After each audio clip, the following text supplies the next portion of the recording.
ទ្វារបិទចិត្តតែមិនអាចខាត់អារម្មណ៍កញ្ជ្រោលយប់នេះគឺយប់យើងមិនចាំបាច់មានការសង្ងំលាក់លៀមចិញ្ចាំងយើងបន្ទប់ស្ដើងក៏មិនមែនជាបញ្ហាដែលត្រូវខ្វល់ឲ្យគេឯងបានដឹង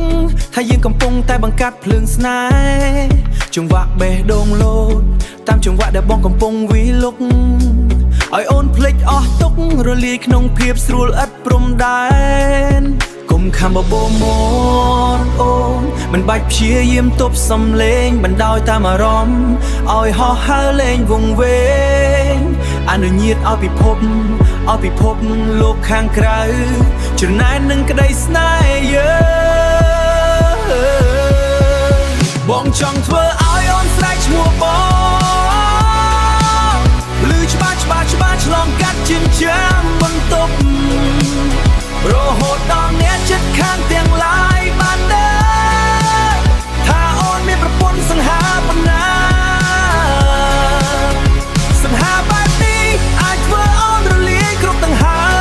មស្រែកហៅឈ្មោះបងដល់ក្តីសុខពេញមួយរាត្រី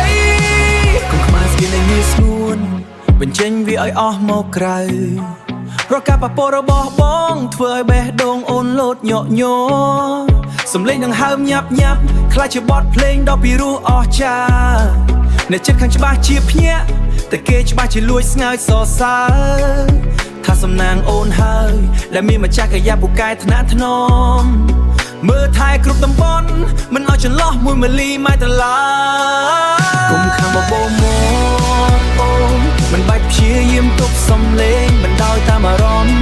ឲ្យហោះហើរលេងវង្វេងអនុញ្ញាតឲ្យពិភពលោកខាងក្រៅ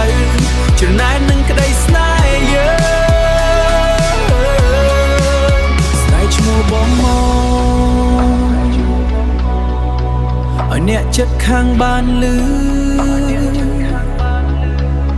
ប្រពន្ធដ៏សង្ហាមួយនេះ